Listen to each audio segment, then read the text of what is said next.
My 30th birthday dinner was at Carmine's, my parents' favorite Italian restaurant. The one with white tablecloths and prices that made most people wince. The one I'd been paying for family dinners at for the past 3 years. I arrived at 7, dressed in a simple sweater and jeans. My mother took one look at me and frowned. "You couldn't dress up for your own birthday dinner?" "Hi, Mom. Good to see you too." My father didn't look up from his menu.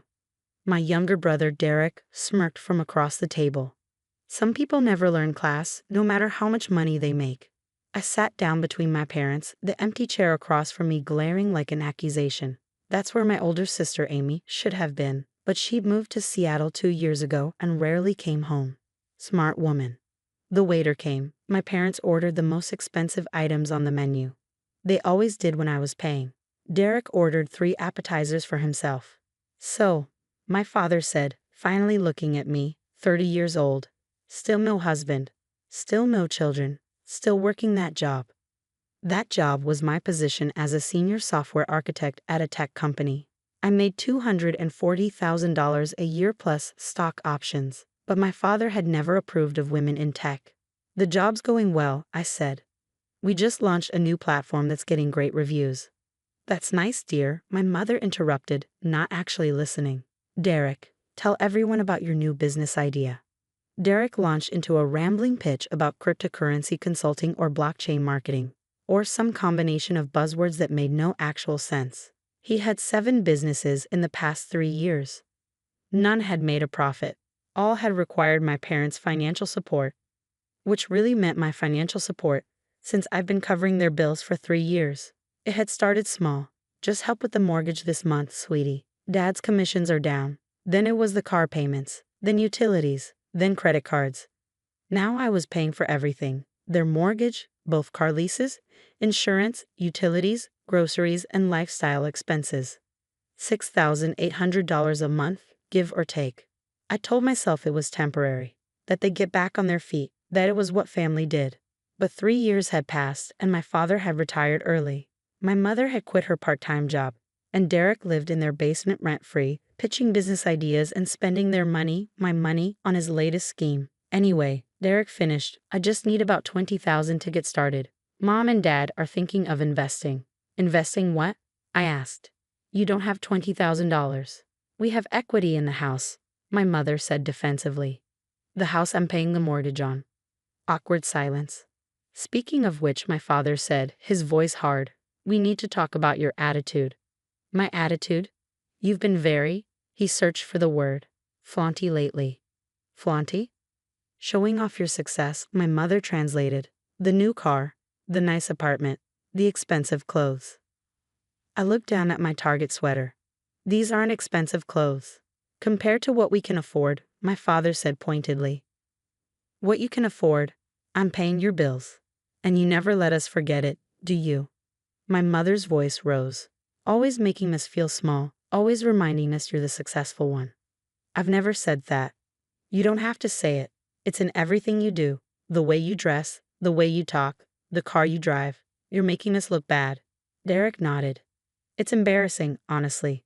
My friends ask why my sister has a Tesla and my parents drive a 10-year-old car." "A leased Mercedes," I corrected. "That I pay $2,400 a month for, both of them." "See?" My father pointed at me. "That's what I'm talking about. You keep score. You remind us we're dependent on you. It's humiliating." "I never wanted to humiliate you. You asked for help. And you've held it over our heads ever since." My mother pulled something from her purse. A Greyhound bus ticket. She slid it across the table. "We think it's time you leave." I stared at the ticket. "What?" "We've talked about it, and we think you need to move out. You're too successful, and it's causing problems in this family. Derek can't get ahead when you're always showing him up. Your father and I feel inadequate. It's not healthy. You're kicking me out because I'm successful. We're asking you to give us space to rebuild our dignity," my father corrected. "The bus ticket is to help you start fresh somewhere else. Maybe Portland or Phoenix." "I'm not moving to Phoenix." "Then that's your choice, but you can't live with us anymore." My mother's voice was final. "I don't live with you. I live 20 minutes away in my own apartment." "That's not the point. The point is you're too close, too involved, too present." We need you to back off. Maybe move to another city. Start over somewhere where you're not constantly reminding us of our failures. I looked at the bus ticket. One way to Portland, leaving Sunday, 3 days from now. So let me get this straight, I said slowly. You want me to move to another city because my success makes you feel bad, and you bought me a bus ticket for my birthday. We thought it was a nice gesture, Derek said. New city, new start. Who's going to pay your bills if I'm in Portland? We'll figure it out, my father said. We were managing before you started helping. You were about to lose your house before I started helping. You were 3 months behind on the mortgage. Details, my mother said, waving her hand dismissively. The point is, we need space from your success. It's toxic for our family dynamic. The waiter arrived with our food. Nobody touched it. I stood up, took the bus ticket, and put it in my pocket. Thank you for the birthday gift. Very thoughtful. Where are you going? My mother asked. Home. I'm not hungry anymore. But we ordered all this food. Then eat it, and pay for it yourselves.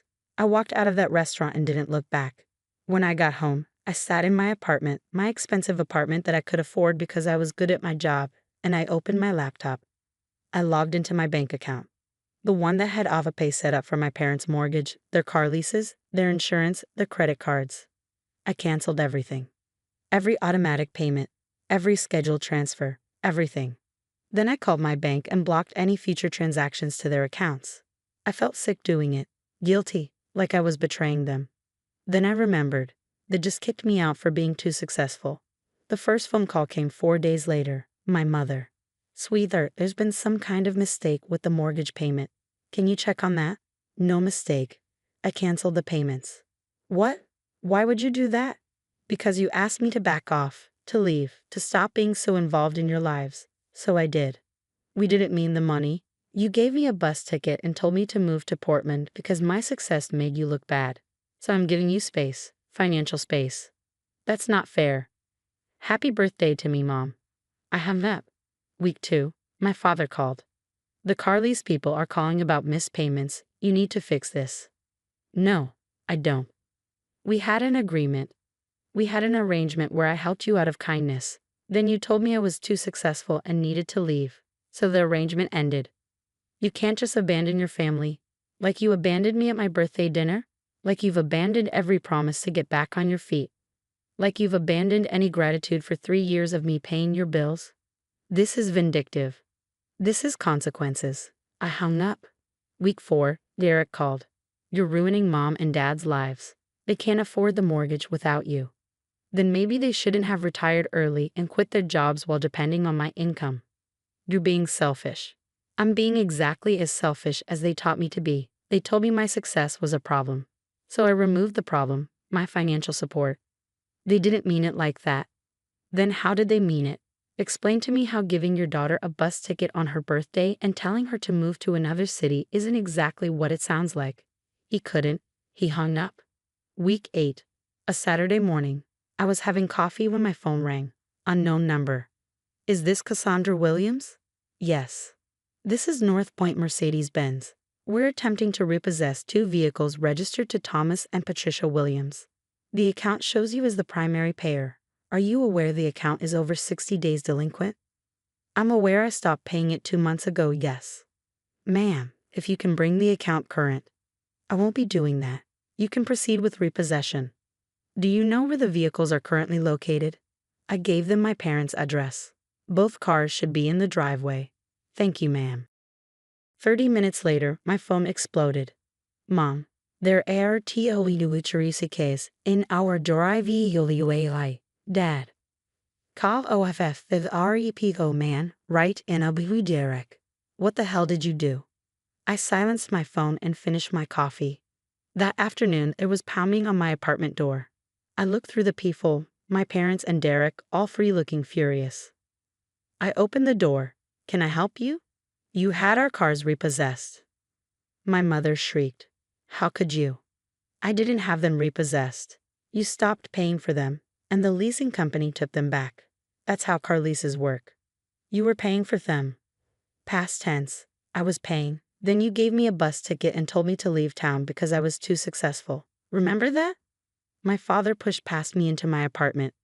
This is ridiculous. You're destroying this family over one dinner.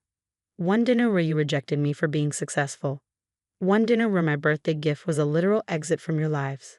One dinner where you told me my achievements were embarrassing and toxic. We were just upset. So was I. You spent 3 years taking my money, never saying thank you, never making any effort to become self-sufficient.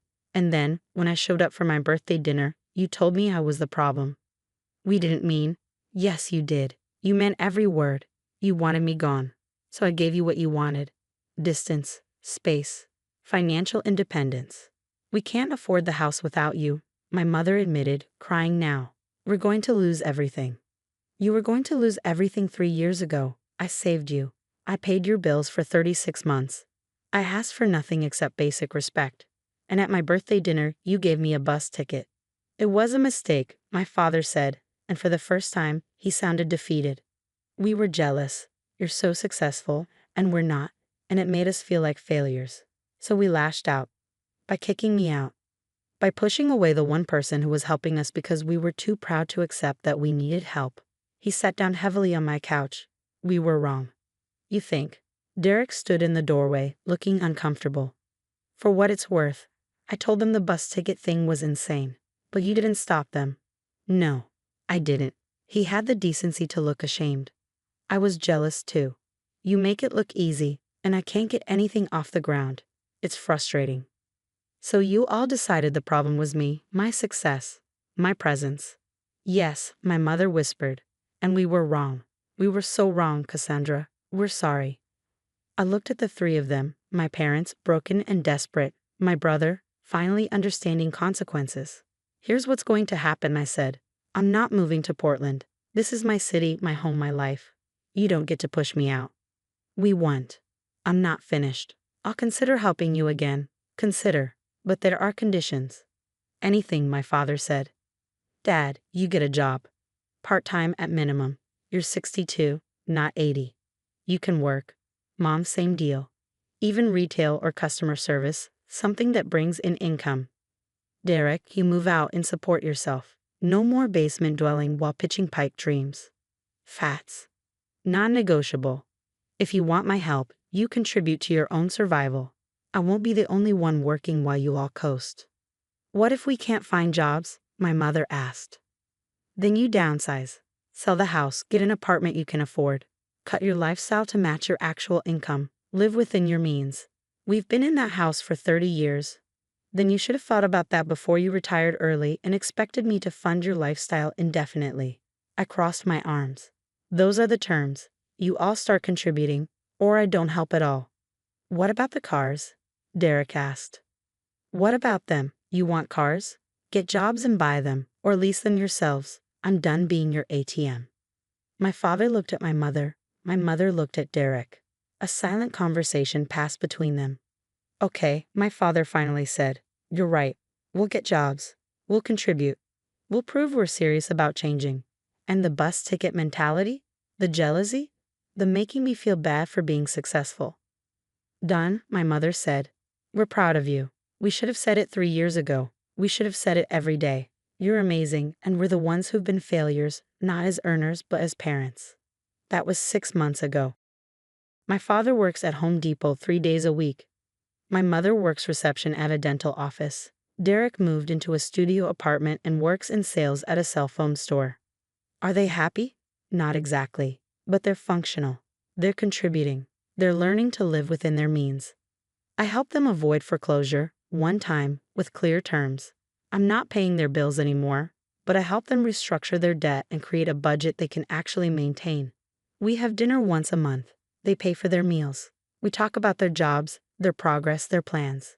Last month was my 31st birthday. They took me to Carmen's again. This time, my father gave me a card with a handwritten note. Thank you for not giving up on us, even when we gave up on you. You're the strongest person I know. We're proud of you. Happy birthday. My mother gave me a gift card to my favorite bookstore. Derek gave me a framed photo of us from childhood, with an inscription. To the sister who taught me what real success looks like, not giving up when things get hard. It wasn't perfect. We're still rebuilding trust. But it was honest, and nobody tried to give me a bus ticket. That night, as I drove home in my Tesla, the one they'd resented, the one that symbolized my success, I realized something. Sometimes the kindest thing you can do is let people face the consequences of their choices. Sometimes love means not enabling. Sometimes family means teaching people that respect is earned, not owed. And sometimes the best birthday gift is the courage to say, no more. My son Ethan's Academic Excellence Awards ceremony was scheduled for Thursday evening at 6 p.m. He was 12 years old and receiving recognition for straight A's for the fourth consecutive year, plus a special award for placing first in the regional science competition. He had worked incredibly hard, late nights, studying, practicing science project presentations dozens of times in front of me, and reviewing flashcards during breakfast. He had earned every single achievement. I had sent calendar invitations to my entire family 3 weeks in advance, my parents, my sister Rebecca, my brother Kyle, and my aunt Sharon. All of them confirmed they would be there. "Grandma's really coming?" Ethan asked the night before, his face lit up with excitement. "She promised." They all did. "Everyone wants to see you get your awards. Even Aunt Rebecca. She said my science project was boring." "That was just her being cranky. She'll be there. Everyone's so proud of you. I hope Mr. Patterson calls my name really loud when I get the science award so everyone can hear." My heart swelled. "They'll all hear, buddy. I'll make sure I get videos." Thursday came. Ethan wore his best button-up shirt and the tie his grandfather had given him for his birthday. He had combed his hair 3 times and kept checking his reflection. We arrived at school at 5:45 p.m. The auditorium was filling up, families clustering in groups, taking photos, beaming with pride at their children. I saved 7 seats, 1 for me and 6 for my family. 6:00 p.m. The ceremony started. My family's seats remained empty. I checked my phone. No messages, no missed calls. 6:15 p.m. The first awards were being presented. Still empty seats beside me. I texted my mother. "Where are you? The ceremony has started." No response. 6:30 p.m. Ethan kept glancing at our row, his smile dimming each time he saw the empty seats. At 6:47 p.m., they called Ethan's name for the Straight A Achievement Award. He walked onto the stage and received his certificate. The auditorium applauded. Other families cheered. Our section was silent except for me. Ethan looked directly at the empty seats as he walked back to his spot. At 7:12 p.m., they announced the first place science award. Ethan Matthews for his project on renewable energy conversion efficiency. Ethan walked onto the stage he dreamed about, the award he worked on for 6 months, and received his trophy. The applause was generous. A few parents even stood to clap for the science achievements. I stood alone in our section, filming on my phone, trying to look like a whole family instead of just one person. Ethan came back to sit with me. "They didn't come," he whispered. "I know, sweetie. I'm so sorry. You said they promised." "They did promise. I don't know what happened. Did I do something wrong?" "No, baby. You did everything right. You worked so hard and earned these awards. This is all on them, not you." After the ceremony, while other kids took photos with their extended families, Ethan and I stood alone. I took pictures of him with his certificate and trophy, trying to make it feel special, trying to pretend it wasn't breaking both our hearts. We went for ice cream afterward, his favorite place. He barely touched his sundae. "Why didn't they come, Mom?" "I don't know yet, but I'm going to find out." My phone buzzed. Finally, a text from my mother. But it wasn't an apology. "Mom, hi sweetie. Quick question. Rebecca found the perfect used car, $6,000. Can you send your contribution by tomorrow? She really needs reliable transportation." I stared at that message, reading it 3 times to make sure I wasn't hallucinating. They had missed Ethan's awards ceremony, all of them. And 2 hours later, my mother was asking me to fund my sister's car purchase. My hands were shaking. "Ethan, honey, can you wait here for 1 minute? I need to make a phone call." I walked outside and called my mother. "Oh good, you saw my text," she answered brightly. "Can you Venmo it tonight? The seller has other interested buyers." "Where were you tonight?" "What?"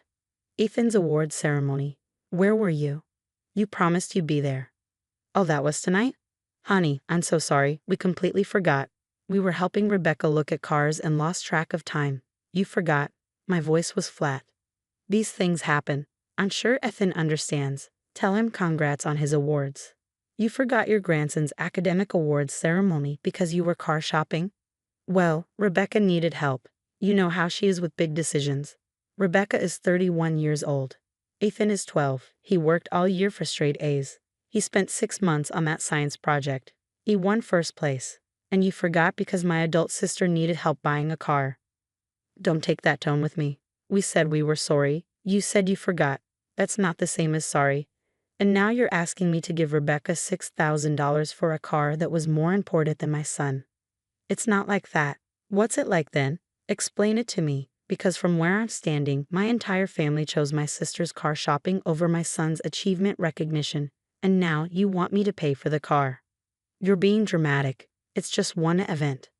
It was important to Ethan, you all promised. He got dressed up. He was so excited for you all to see him.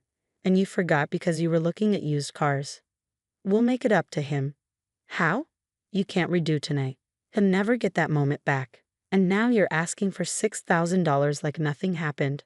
Family helps family, Jennifer. Then where was my family tonight? Where were you when Ethan needed you? He didn't need us. He was just getting some awards. I hung up.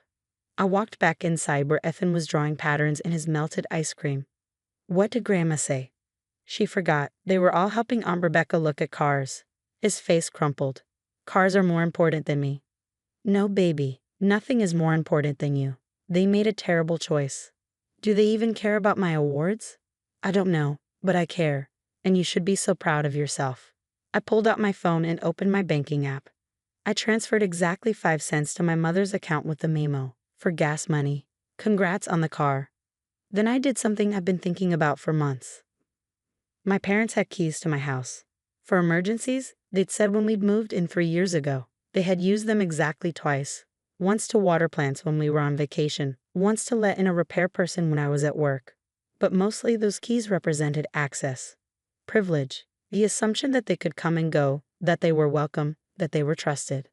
I drove to their house. They were out, probably still car shopping with Rebecca, and I used my key to let myself in. I went to their kitchen drawer where they kept spare keys, found mine, took them. I left a note on their counter. Since you forgot my son tonight, I figure you might forget you're not welcome at my house anymore either. Keys returned. Don't come by. Then I left. Friday morning, I woke to 17 missed calls and 23 text messages. Mom, did you really only send 5 cents? This is cruel. Rebecca, what the hell is wrong with you? Mom said you're refusing to help me. Kyle, why are you being such a bitch about this? Mom, and you okay our key lies? That's theft. Those are our emergency keys. Dad, this is completely unacceptable. Call your mother immediately. I deleted all of them without responding. Then I blocked their numbers. I made Ethan breakfast, his favorite pancakes, and we talked about his awards, his science project, how proud I was. We hung his certificate on the refrigerator and put his trophy on the mantle. It's okay that it's just us, right, Mom? It's more than okay. You and me were enough. Thursday afternoon, exactly 1 week after Ethan's ceremony, there was a knock on my door. 2 police officers stood on my porch. Ma'am, are you Jennifer Matthews? Yes. We received a report that you're withholding property belonging to Robert and Patricia Henderson. They're claiming you took house keys that belonged to them. I blinked. I took my own house keys back. They had copies that I gave them for emergencies. I took them back. They're my keys to my house. They're saying the keys were their property and you entered their home without permission to take them. I had a key to their house. I used it to retrieve my own property, keys to my house that I'd given them previously. Nothing I took belongs to them. The officers exchanged glances. Ma'am, do you have documentation proving this is your residence? Of course. This is my house. I own it. I showed them my driver's license with my address, my mortgage statement, my deed. And these keys, they're to this property? Yes. Keys to my house that my parents had copies of. I took them back because I no longer want them to have access. The older officer sighed. Ma'am, your parents are also claiming you owe them $6,000, and you're refusing to pay. I don't owe them anything. My mother asked me to contribute to my sister's car purchase. I declined. There's no legal debt. They seem to think there's a family obligation.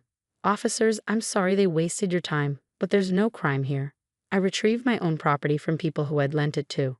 I declined to give money to family members who asked for it. Neither of those things is illegal. The younger officer looked increasingly uncomfortable. Ma'am, is there some kind of family dispute happening here? Yes. My entire family skipped my 12-year-old son's academic awards ceremony last Thursday to go car shopping with my sister. 2 hours later, my mother asked me to contribute $6,000 to the car they'd bought instead of attending my son's event. I declined and took back the keys to my house. The older officer's expression changed. Your son's awards ceremony? Academic Excellence Awards. Straight A's for 4 years running. First place in the regional science competition. They all promised they'd be there. They all forgot because they were looking at used cars. How old is your son? 12. Both officers looked uncomfortable. The older one cleared his throat. Ma'am, I'm sorry for the intrusion. You haven't committed any crime. The keys to your house are your property, regardless of who had copies, and you're under no legal obligation to give anyone money, family or not. That's what I thought. We'll make a note in the report that this is a civil family matter and no crime was committed. He paused. For what it's worth, I'm sorry your family didn't show up for your son. That's rough. Thank you. They left. I closed the door and found Ethan standing in the hallway, having heard everything. They called the police on you? They did. Because you wouldn't buy Aunt Rebecca a car? And because I took my house keys back. They thought they could scare me into changing my mind. That's mean. Yes, it is. Are you in trouble? No, baby. The police confirmed I didn't do anything wrong. He hugged me. Good. I don't want you to be in trouble. You're the only one who came to my ceremony. That night, my best friend Sarah called. I heard your parents called the cops on you. How did you hear that? Small town. My neighbor's sister's husband is a police officer. Word travels. She paused. Want to tell me what's really going on? I explained everything. The missed ceremony, the car request, the 5 cents, the keys, the police. Jesus, Jen, your family is something else. That's one way to put it. How's Ethan handling it? He's hurt, confused. He keeps asking why cars are more important than him. What are you telling him? The truth. That sometimes people make bad choices, that their choices say nothing about his worth. Are you going to talk to your parents? About what? They called the police on me because I wouldn't fund my sister's car after they all skipped my son's awards. What's left to say? Maybe that you're hurt? That they damaged their relationship with both you and Ethan. Sarah, they know what they did. They just don't care. They care about Rebecca's car and their entitlement to my money and their access to my house. They don't care that they broke my son's heart. So that's it? You're done? I'm done letting them hurt Ethan. If that means I'm done with them, then yes. 2 months passed. I didn't hear from my parents directly, but I heard through mutual acquaintances that they were telling everyone I was punishing them for one small mistake. One small mistake. That's what they'd reduced it to. Then one Tuesday afternoon, my father showed up at my workplace. Security called me. There's a Robert Henderson here to see you. Says he's your father. Tell him I'm unavailable. He says it's urgent. Family emergency. My heart jumped. What kind of emergency? He didn't specify. Just said it was urgent he speak with you. I went down to the lobby. My father stood there, looking smaller than I remembered. What's the emergency? I asked without preamble. Can we talk privately? No. What's the emergency? It's your mother. She's very upset about the situation. She's not sleeping. She's barely eating. That's the emergency. Mom's upset that I set boundaries. It was a mistake. It was a choice. You all chose Rebecca's car shopping over Ethan's achievement ceremony. Then you asked me for $6,000. Then you called the police on me when I said no. Those were all choices. We didn't realize how much it would hurt him. Because you didn't think about him at all. You thought about Rebecca and cars and money. You didn't think about a 12-year-old boy who worked all year for those awards and was so excited for his family to see him. We're sorry. Are you? Are you sorry you hurt him? Or are you sorry I set boundaries and you can't manipulate me anymore? That's not fair. Dad, you called the police because I wouldn't buy Rebecca a car. You tried to have me arrested for taking back my own house keys. Don't talk to me about fair. What do we have to do to fix this? I don't know if you can fix it. Ethan doesn't ask about you anymore. He stopped wondering why you didn't come. He just accepted that you didn't care enough to show up. That's not true. Then where were you? Give me one good reason why Rebecca's used car shopping was more important than Ethan's awards ceremony. He couldn't answer. That's what I thought. I turned to leave. Jennifer, please. He's our grandson. Then act like it. Show up for him. Care about his achievements. Put him first for once instead of whatever Rebecca wants or whatever's convenient for you. I paused. Until you can do that, stay away. I won't let you keep disappointing him. I walked away and didn't look back. 6 months after the awards ceremony, Ethan got his report card. Straight A's again, 5th consecutive year. Are we going to tell Grandma? He asked, looking at his grades. Do you want to? He thought about it. No, she'll just forget again. Maybe, maybe not. I don't want to find out. He hung his report card on the refrigerator next to his certificate from the ceremony. This is good enough. You and me. You and me, I agreed. And it was good enough. Better than good. Because Ethan learned something important that night. His family didn't show up. That his worth wasn't determined by who showed up to celebrate him. That his achievements mattered regardless of who witnessed them. And that he had one person who would always choose him. And sometimes, one person who truly shows up is worth more than a dozen who only show up when it's convenient. My family chose a car over my son. I chose my son over my family. And I'd make that choice every single time. My son Jackson was 26 when his marriage fell apart. His ex-wife got the apartment, the furniture, most of their savings, everything they'd built together over 4 years. He moved into his car, a 2015 Honda Accord with 140,000 miles on it. He parked it in the gym parking lot where he had a membership, showered there, worked from coffee shops, and slept in the backseat. It was temporary. He had a plan, but my family didn't care about plans.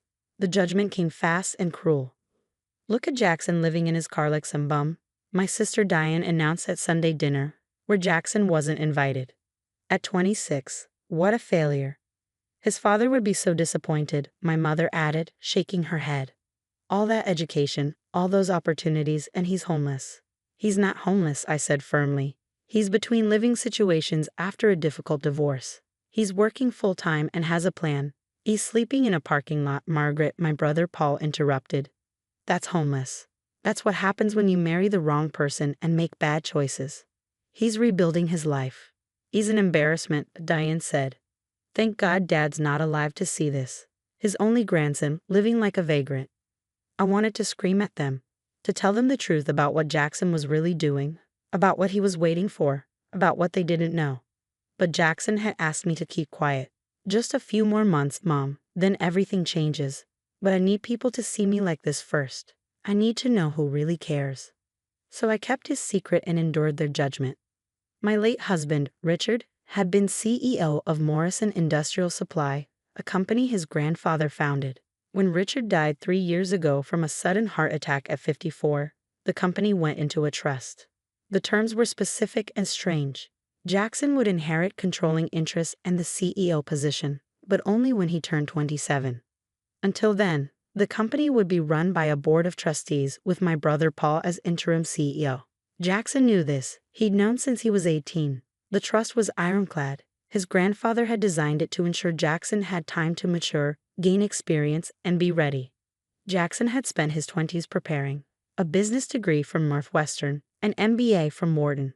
5 years working his way up at a competing firm, learning the industry from the ground up. Then his marriage imploded. His wife filed for divorce 2 months before his 27th birthday.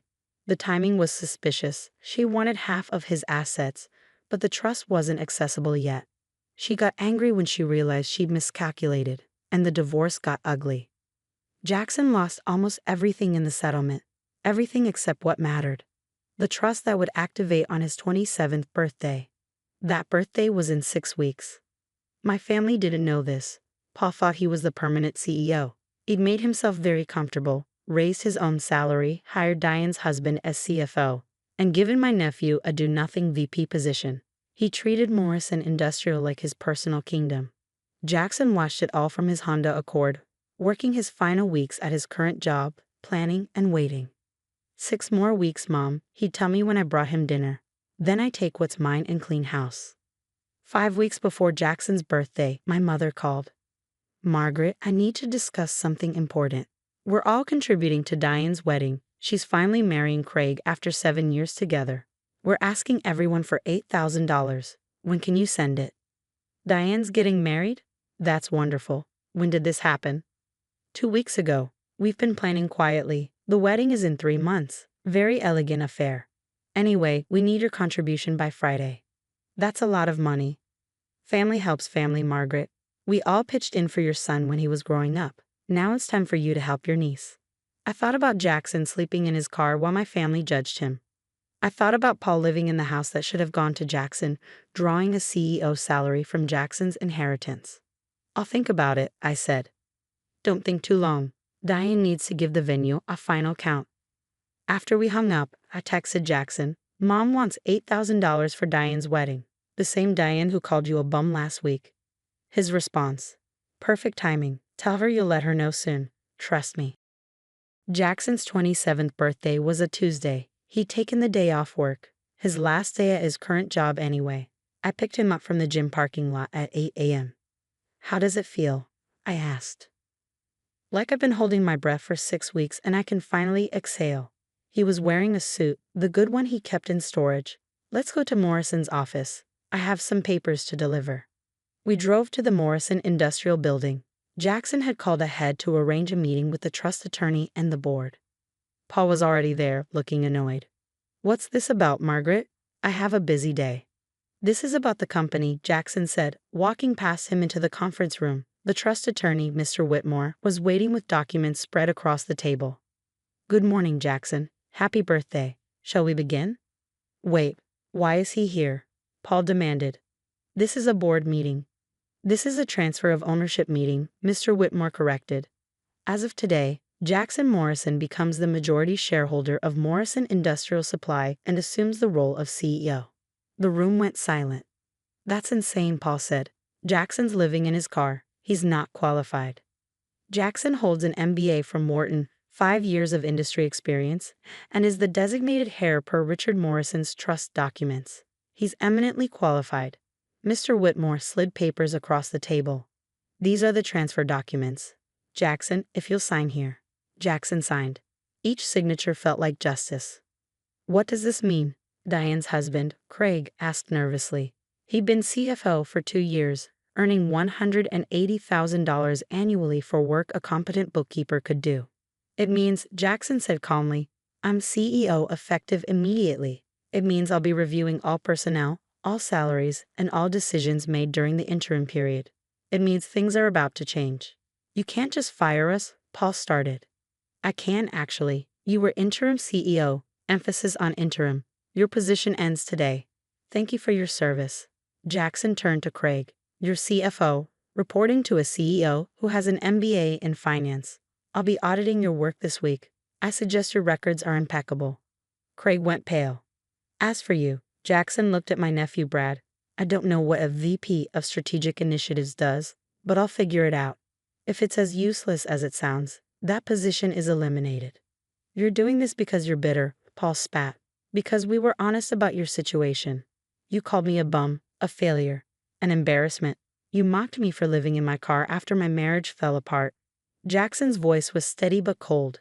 You did that while drawing an inflated salary from my company, living in the house my father intended for me, and acting like you owned what was always meant to be mine. The board gave me that house.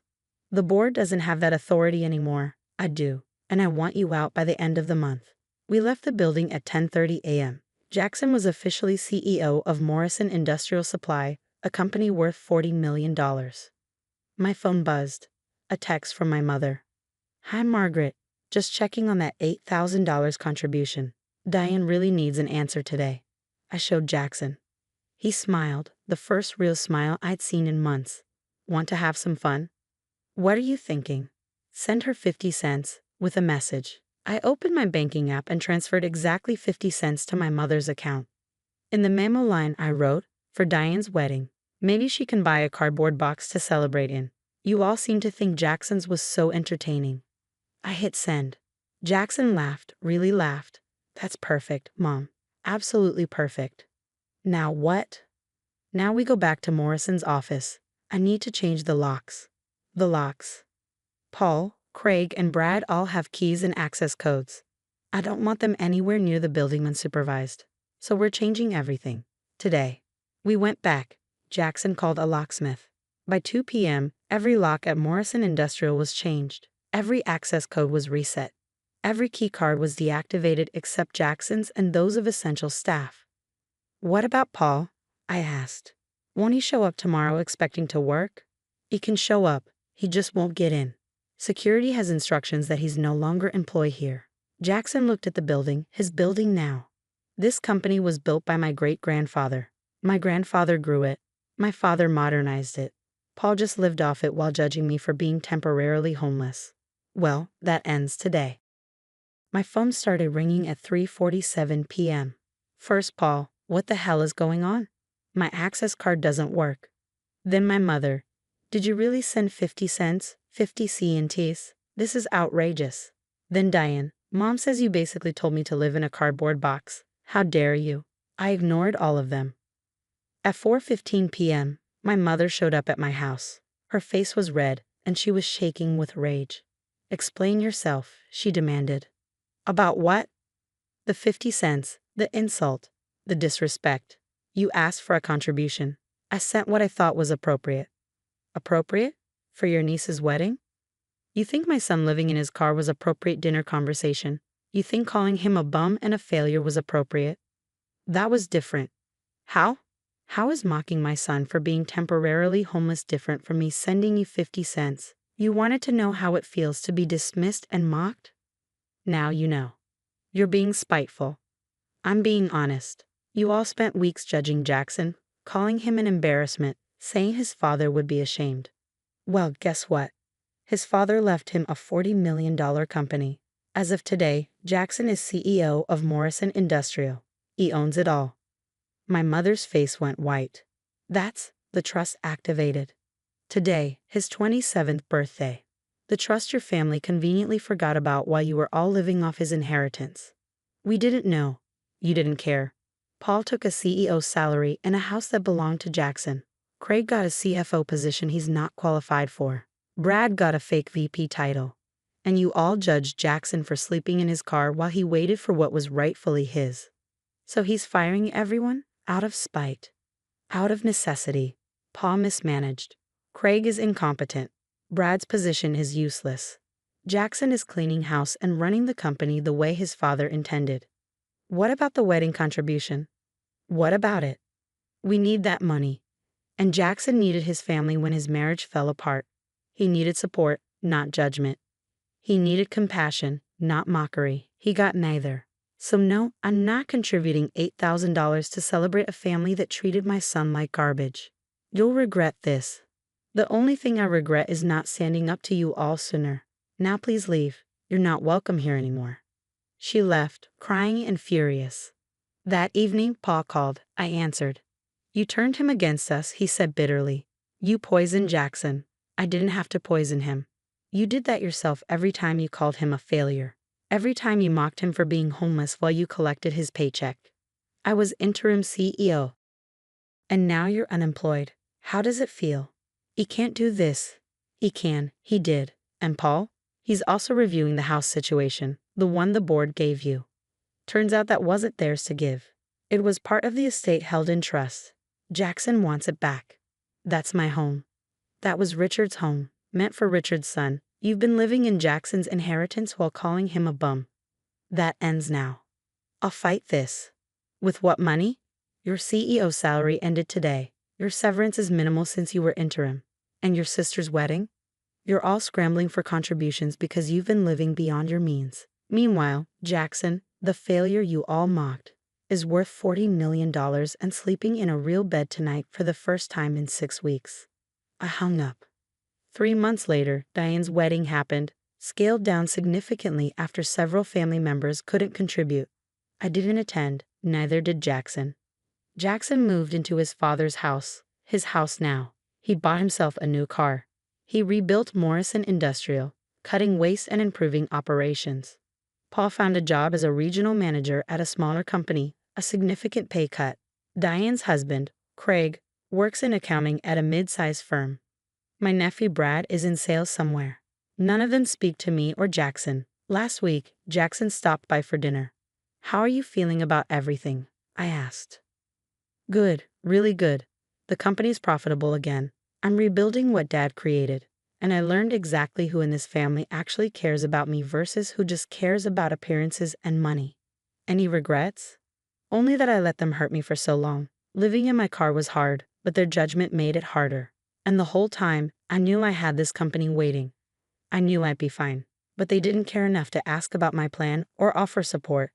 They just judged. You handled it perfectly. I handled it like Dad would have, with patience, planning, and eventual justice. He smiled. The 50 cents was a nice touch, by the way. I learned from the best. So did I, Mom. So did I. We had dinner in his beautiful home, the one his family had taken from him, the one he reclaimed. And we talked about Morrison Industrial, about his plans for expansion, about the future. A future he built despite his family, not because of them. And sometimes that's the sweetest success of all. My son Tyler's high school graduation was on June 3rd at 2 p.m. He had worked incredibly hard, minus 4.0 GPA, valedictorian, full scholarship to MIT. It was the culmination of 18 years of effort, late nights, studying, and determination. I had sent the invitation to my family 6 weeks in advance. I called them to confirm, texted reminders, made sure everyone knew how important this was. My mother RSVP'd yes. So did my father, my sister Amanda, my brother Kevin, and my aunt Linda. The whole family was committed to celebrating Tyler's achievement. The ceremony started at 2 p.m. By 1:55, I was sitting alone in a sea of families. Every other graduate had clusters of relatives, parents, grandparents, siblings, aunts, and uncles. Tyler kept looking over at me, his smile faltering each time he saw the empty seats. My phone buzzed at 2:03 p.m. Mom, something came up. Can't make it. Tell Tyler congrats. That was it. No explanation. No apology. Just something came up.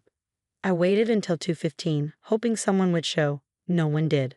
Tyler walked across that stage, shook hands with the principal, received his diploma and his valedictorian medal, all while his entire extended family was somewhere else doing something they deemed more important. After the ceremony, as other families took group photos and celebrated, Tyler and I stood alone. "Where is everyone?" he asked quietly. Something came up with Grandma. They couldn't make it. His face fell. All of them? Grandpa too? And Aunt Linda? And Uncle Kevin? Yeah, buddy, all of them. But I'm valedictorian. I got a full ride to MIT. Don't they care? My heart broke watching my son, this brilliant, accomplished young man, realize that his achievements weren't worth 2 hours of his family's time. I care, I said, hugging him. And I'm so incredibly proud of you. MIT is lucky to have you. Thanks, Mom, but his voice was hollow. We took photos, just the two of us. We went to dinner, his favorite restaurant. We tried to celebrate, but the absence of everyone else hung over us like a cloud. That night, Tyler cried, 18 years old, heading to MIT in the fall, and he cried because his family didn't show up for the most important day of his young life. I called my mother. What happened?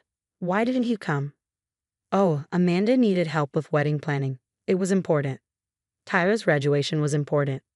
Well, he'll understand. He's a smart boy. He knows family helps family. Family shows up for each other, I corrected. You all promised you'd be there. Don't be dramatic. It's just a high school graduation. Everyone has those. Amanda's wedding is once in a lifetime. Tyler worked for 4 years for this. He's valedictorian. That's wonderful, dear. Tell him we're very proud. I have to go. We're meeting the florist. She hung up. I sat there stunned. My son's monumental achievement reduced to just a high school graduation, while my sister's wedding, her third wedding by the way, was treated like a royal coronation.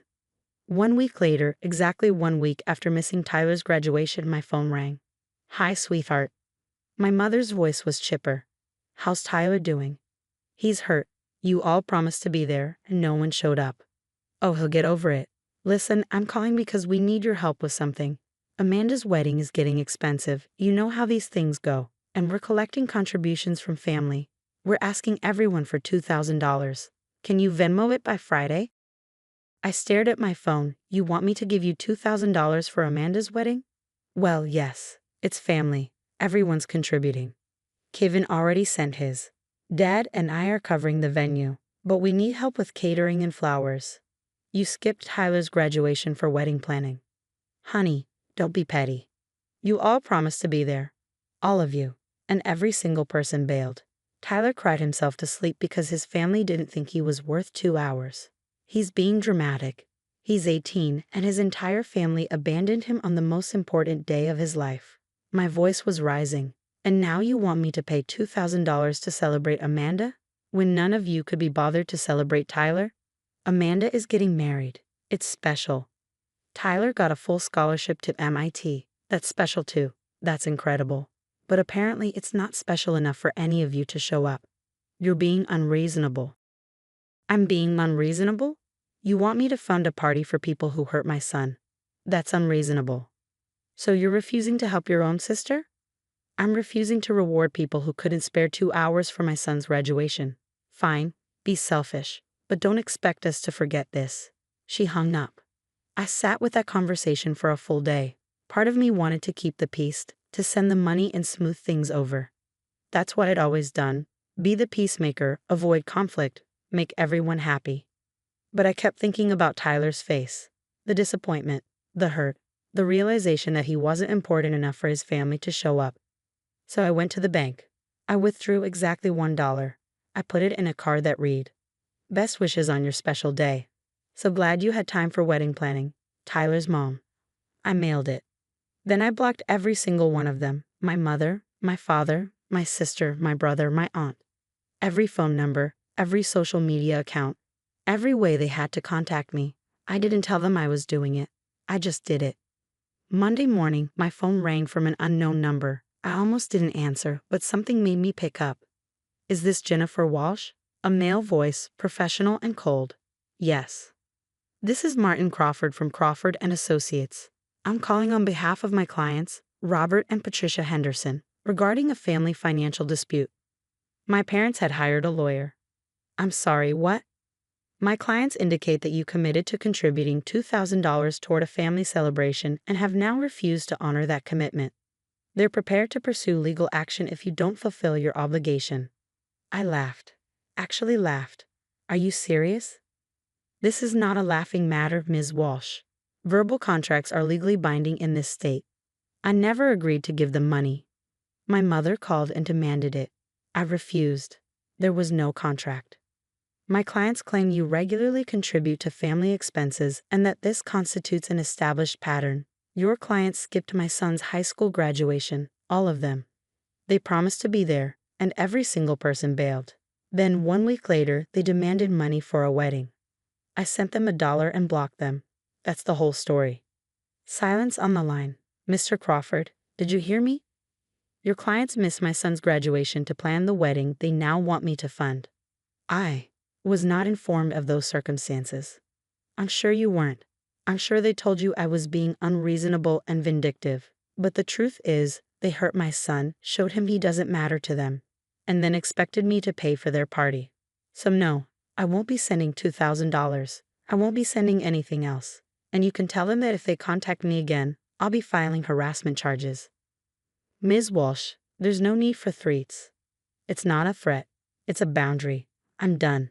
Tell your clients to lose my number. I hung up. My hands were shaking. I'd never stood up to my family like that. I'd always been the accommodating one, the easy one, the one who bent to keep the peace. But watching Tyler's face at that graduation, watching him realize his family didn't care, had changed something in me. I wasn't going to teach my son that it was okay to accept being treated as an afterthought. Tuesday afternoon, my doorbell rang. I opened it to find my mother standing there, red-faced and furious. How dare you block us? How dare you send $1 like some kind of insult? It wasn't an insult. It was a contribution. You asked for money. I sent money. Best wishes, like the card said. You know exactly what you did. Yes, I set a boundary. You all abandoned Tyler at his graduation, then demanded I fund Amanda's wedding. I said no. That's not unreasonable. We explained about the graduation. Amanda needed help. And Tyler needed his family. He worked for 4 years to be valedictorian. He earned a full scholarship to MIT, and none of you could spare 2 hours to watch him walk across that stage. Don't be so dramatic. Tyler cried himself to sleep that night. My 18-year-old son, who's brilliant, accomplished, and wonderful, Cried because his grandparents and aunt and uncle all decided he wasn't worth showing up for. Something flickered in my mother's face. He cried? Yes, he asked me why everyone hated him. Why his achievements didn't matter. Why Amanda's wedding was more important than his entire high school career. We don't hate him. Then why didn't you come? I told you Amanda needed. Amanda is 34 years old planning her third wedding. Tyler is 18 celebrating his only high school graduation. Which one actually needed you? My mother's mouth opened and closed. We were just helping Amanda. You made a choice. You chose Amanda's wedding over Tyler's graduation. You all did. And now you want me to financially support that wedding. The event you chose over my son. And you hired a lawyer when I said no. You sent $1. That was insulting. You sending nobody to Tyler's graduation. That was insulting. The dollar was just honest. You asked for a contribution. I gave what I thought was appropriate given how you treated my son. You're being spiteful. I'm being a mother. I'm showing Tyler that when people hurt him, even family, he doesn't have to reward them for it. He doesn't have to keep giving to people who take him for granted. So you're cutting us off? Over a graduation? Over principle. You made Tyler feel like he doesn't matter. Like his achievements are less important than Amanda's party plans. And then you expected me to pay for that party. No, I won't do it. My mother's eyes filled with tears. He really cried? For hours. He kept asking what he did wrong. Why everyone promised to come and nobody showed up. I didn't think. He's just so smart and together. I didn't think he'd take it so hard. He's 18, Mom. He's still a kid. And every kid wants their family to be proud of them, to show up for them, to care about their accomplishments. I am proud of him. Then why weren't you there? She didn't have an answer. That's what I thought. I started to close the door. I need you to leave now. And please don't come back unless you're ready to apologize to Tyler. Not to me, to him. For missing the most important day of his life. What about Amanda's wedding? What about it? Are you coming? No. I won't celebrate with people who hurt my son and then tried to sue me for not funding their party. Enjoy the wedding. I'm sure Amanda's third time will be the charm. I closed the door. That evening, Tyler came home from his summer job. He found me in the kitchen, still shaken from my mother's visit. You okay, Mom? Yeah. Grandma stopped by. His face closed off. What did she want? To yell at me for not giving them money for Aunt Amanda's wedding. You're kidding. Nope. They actually hired a lawyer to try to force me to pay. Tyler sat down heavily. They hired a lawyer? To make you pay for a wedding? After they all skipped my graduation? Yes. That's insane. That's family, apparently. We sat in silence for a moment. Mom, thank you. For what? For standing up for me. For not just letting them treat me like I don't matter and then pretending everything's fine. His voice cracked slightly. It hurt that they didn't come. It really hurt. But it would have hurt more if he just accepted it and sent them money anyway. I hugged him. You matter, Tyler. You matter more than keeping peace with people who don't appreciate you. And I'm so proud of you. Even without them there? Especially without them there, because their absence showed me what matters. Not the people who promise and disappear, but the people who show up. And I will always show up for you. I know, you always have. Amanda's wedding happened. I wasn't there, neither was Tyler. My mother called from an unknown number 3 days later. I almost didn't answer. Jennifer? Please don't hang up. What do you want, Mom? I talked to Tyler. My heart stopped. You what? He answered when I called from a friend's phone. I apologized. For missing his graduation. For making him feel like he didn't matter. For everything. And? He thanked me for the apology. Then he said he'd think about whether he wanted me in his life or not. That he needed time to decide if he could trust me again. I felt a surge of pride. Good for him. Is that it? Just good for him? Mom, you hurt my son. You made him cry. You made him doubt his worth. And then you demanded I pay for the event you chose over him. Yes, good for him for setting boundaries. Good for him for not immediately accepting an apology and pretending everything's fine. But he's my grandson. Then act like it. Show up. Be present. Care about his life and his achievements. Don't just call when you need something or when you realize you've gone too far. Actually be his grandmother. Can we start over? That's not up to me. That's up to Tyler. He gets to decide who's in his life and on what terms. He's learned that lesson from you. Actions have consequences. People who hurt you don't get unlimited chances. Those are the lessons your absence taught him. I heard her crying on the line. I'm sorry, I really am sorry. Tell him that, not me. Keep telling him. Show him through actions, not just words. Maybe someday he'll let you back in. Maybe he won't. That's his choice now. What about us? Can we fix this? I don't know, Mom. Can you? Can you accept that Tyler comes first? That his needs and feelings matter more than Amanda's wedding planning or Kevin's drama or whatever else you decide is more important? Yes, I can try. Then try, but understand that trying means showing up. It means being there when it matters, not just when it's convenient. It means Tyler's MIT graduation in 4 years, that's non-negotiable. It means his future achievements, his life, his milestones. All of them. I understand. We'll see. That was 6 months ago. My mother has called Tyler once a week since then. She asks about MIT, his classes, his friends. She doesn't ask for anything. She just listens. Tyler talks to her cautiously. He's polite but distant. Trust, once broken, takes time to rebuild. My father sent Tyler a check for $1,000 with a note for MIT expenses. I'm sorry I wasn't there for your graduation. Proud of you. Tyler cashed it but hasn't called him back. Amanda never apologized. I don't expect her to. Kevin sent a text. Heard what happened. You're right. We screwed up. Sorry. Small, but something. As for me, I don't regret the dollar I sent or the boundaries I set. I don't regret blocking them or refusing to fund a wedding for people who couldn't spare 2 hours for my son. Because Tyler learned something important, that he deserves people who show up, that his achievements matter, that his mother will always choose him over keeping peace with people who hurt him.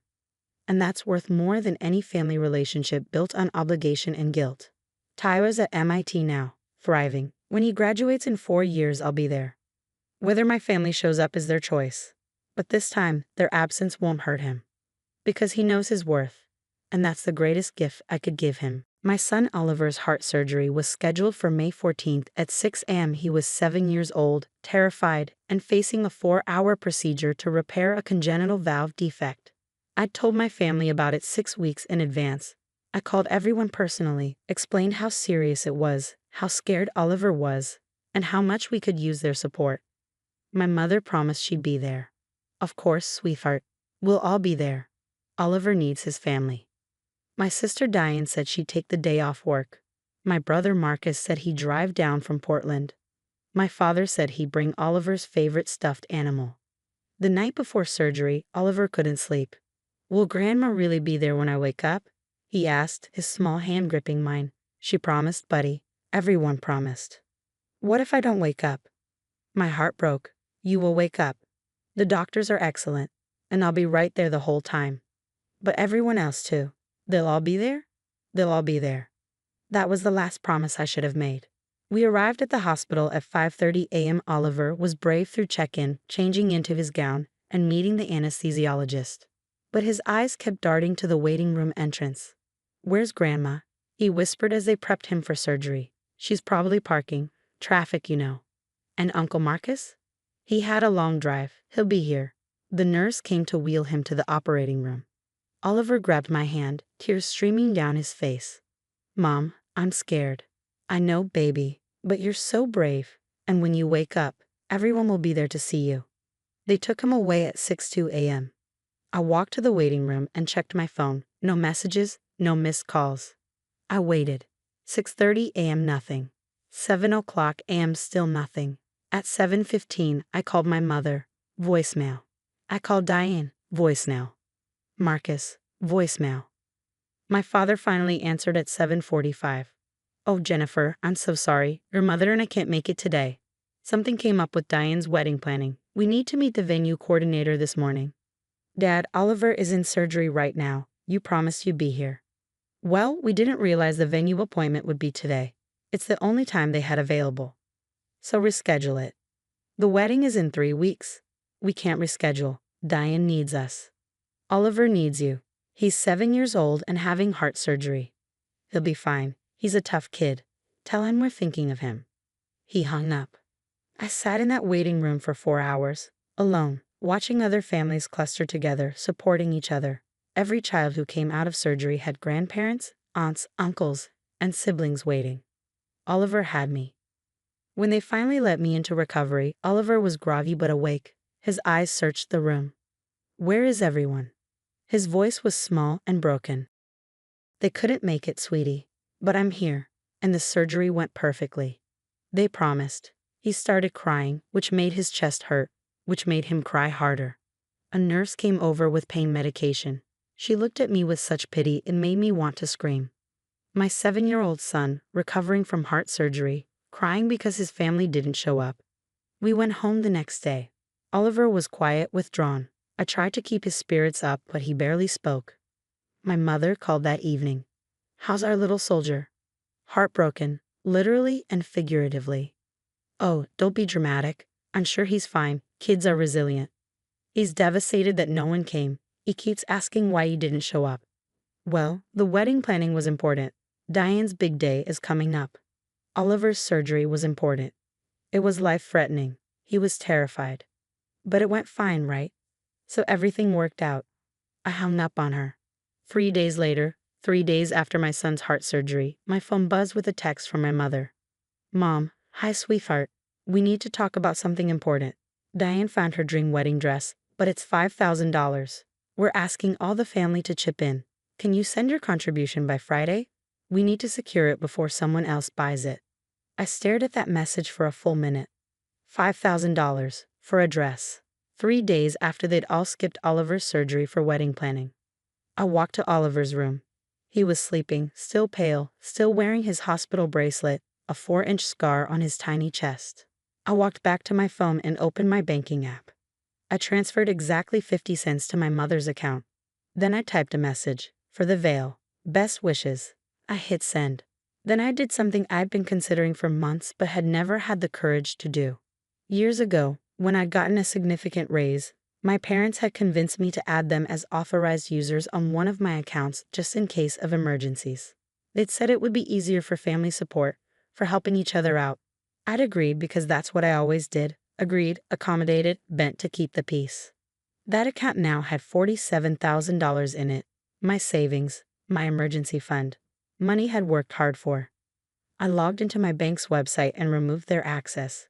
Removed them as authorized users. Changed all my passwords. Secured everything. Then I blocked all their numbers. I didn't tell them I was doing it. I just did it. The next morning at 8:47 a.m., my phone rang from an unknown number. Ms. Jennifer Walsh? Yes. This is Derek Morrison, branch manager at Pacific Union Bank.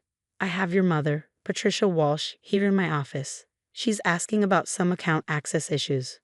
I'm sorry, what? She's indicating that she had authorized access to one of your accounts and now she's unable to access it. She's quite upset and asked me to call you to clear this up. Mr. Morrison, I removed her access yesterday. That account is mine. She's no longer authorized. I see. She's claiming there was some kind of mistake. There's no mistake. I deliberately revoked her access. The account is in my name only now. I heard my mother's voice in the background. Let me talk to her. Ms. Walsh, the manager continued, your mother is insisting this is some kind of error. She says there was family money in that account.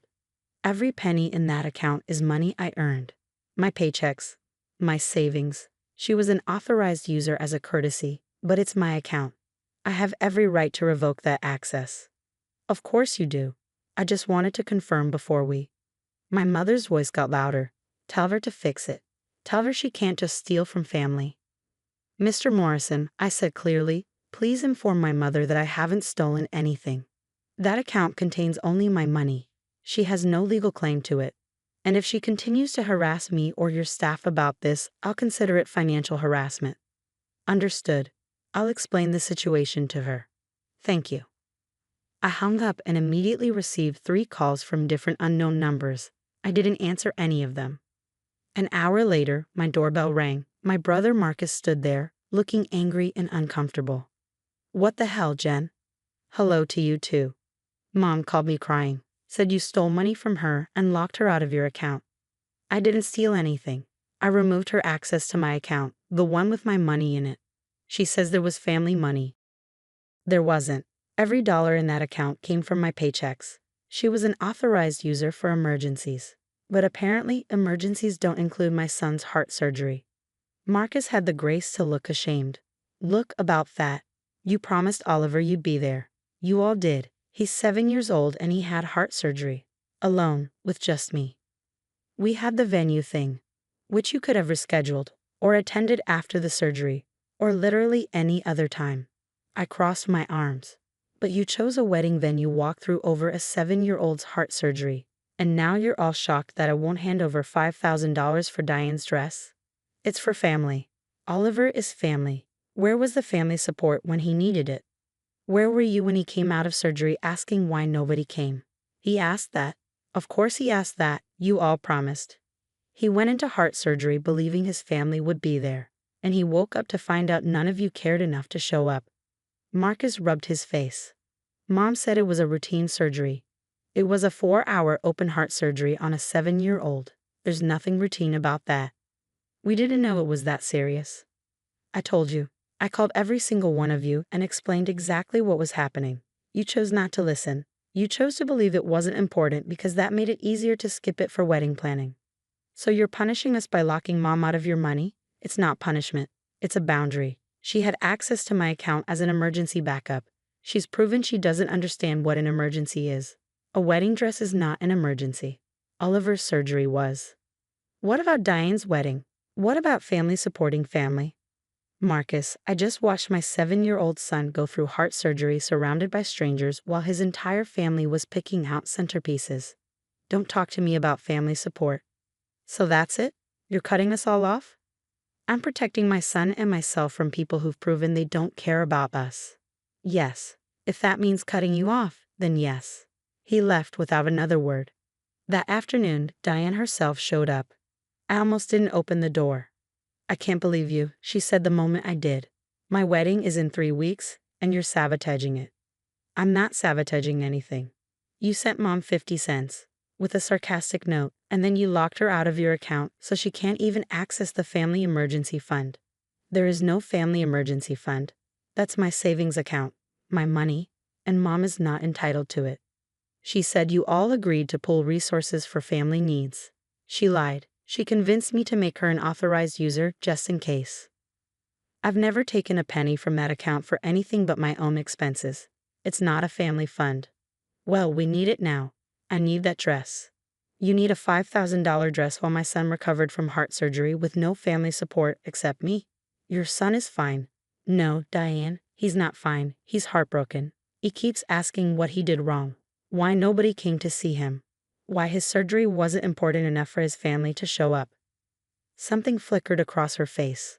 It was important. More important than a venue walkthrough. More important than wedding planning, because you all chose the wedding over him. Every single one of you. We didn't mean to hurt him. But you did. You all promised you'd be there. He went into surgery believing that, and he woke up alone except for me. I'm sorry, Diane said quietly. I really am. I didn't think about how it would affect him. Because you didn't think about him at all. You thought about your wedding, just like you're thinking about it now. You're not here because you care that Oliver is hurt. You're here because I won't fund your dress. That's not fair. Neither is asking me for $5,000 3 days after you all abandoned my son during heart surgery. Mom said you could afford it. I can afford it. That doesn't mean I'm obligated to spend it on you, especially not after what you all did. Diane's eyes filled with tears. So I can't have my dream dress because of one mistake. It wasn't one mistake. It's a pattern. My needs don't matter. Oliver's needs don't matter. Only yours do. That's always been the family dynamic. But I'm done with it. What do you want? An apology? I want you to understand that actions have consequences. You chose your wedding over my son. Now I'm choosing my son over your wedding. That's fair. She left crying, but I felt no guilt. Over the next week, I received calls from relatives I hadn't heard from in years, all taking my family's side, all explaining why I was being unreasonable. I blocked every single one. My father sent a long email about family obligations and disappointing him. I deleted it without finishing. My mother tried to show up at my workplace. Security escorted her out after I declined to meet with her. Through it all, I focused on Oliver, his recovery, his physical therapy, his emotional healing. Mom, he asked one night, why didn't they come? Because they made a bad choice.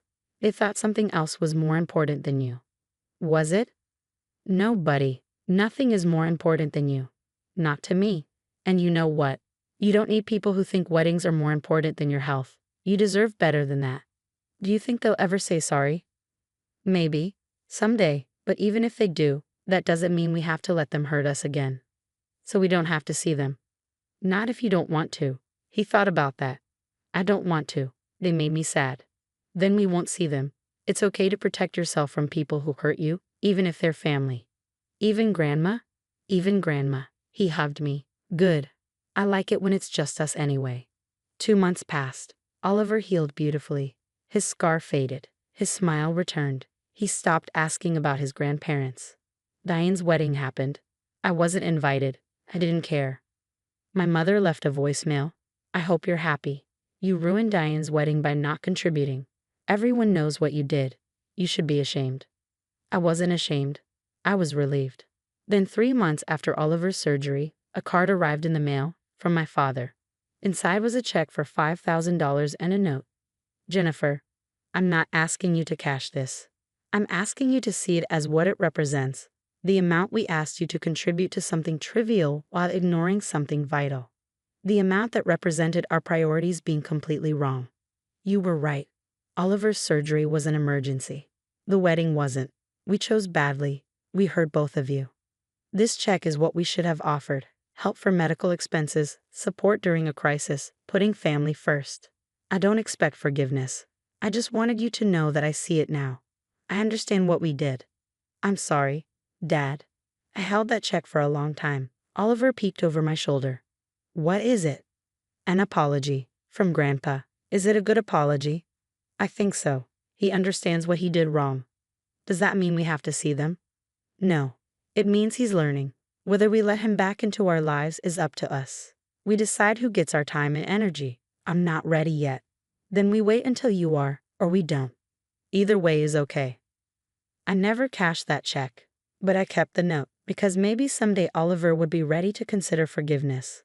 Or maybe he wouldn't. And either way, I'd choose him. Every single time.